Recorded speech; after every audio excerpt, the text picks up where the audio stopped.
नरेंद्र मोदी ने स्वतंत्रता सेनानी विनायक दामोदर सावरकर की पुण्यतिथि पर उन्हें श्रद्धांजलि अर्पित की है और कहा है कि राष्ट्र की स्वतंत्रता और अखंडता के प्रति उनके अटूट समर्पण को देश याद रखेगा।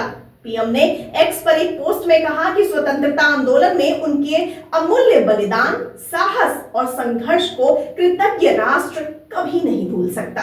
पीएम मोदी ने आगे लिखा कि सावरकर एक विपुल लेखक भी थे और उनके कई विचार विशेष रूप से हिंदुत्व पर 1966 में उनकी मृत्यु के बाद से प्रभाव में बढ़ गए हैं, जो हिंदू राष्ट्रवाद के सिद्धांत बन गए हैं। हिंदू महासभा के अध्यक्ष रहे सावरकर का निधन 1966 में हुआ था। बता दें कि केंद्रीय गृह मंत्री अमित शाह ने श्रद्धांजलि देते हुए सोशल मीडिया पर लिखा कि ओजस्वी विचारक, राष्ट्रवादी चिंतक और महान स्वतंत्रता सेनानी वीर सावरकर जी की पुण्यतिथि पर उन्हें कोटि कोटि नमन।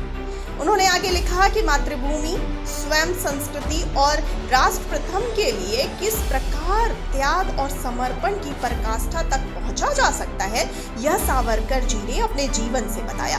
समाज को जाति पाति की बाधाओं से मुक्त करके राष्ट्रीय एकता की मजबूत नींव रखने वाले सावरकर जी की जीवन गाथा मातृभूमि की सेवा के पथ पर ध्रुव तारे के समान प्रेरणा देती रहेगी। आपको बताते चलें कि मुख्यमंत्री योगी आदित्यनाथ ने श्रद्धांजलि देते हुए लिखा कि महान स्वतंत्रता सेनानी, ओजस्वी क्रांतिकारी एवं तेजस्वी विचारक दामोदर सावरकर की पुण्यतिथि पर उन्हें शत शत नमन।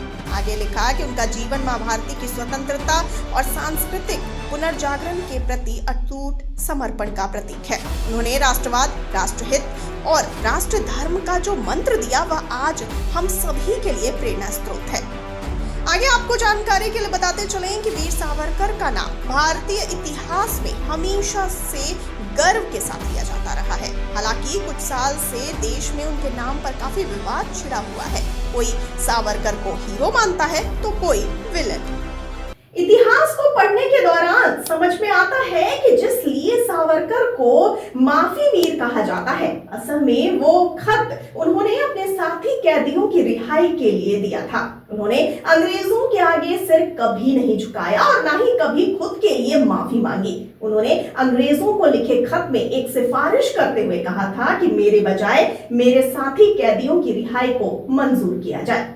आपका इस पर क्या कहना है? अपनी राय हमें बताइए कमेंट सेक्शन में। मुझे दीजिए इजाजत। नमस्कार।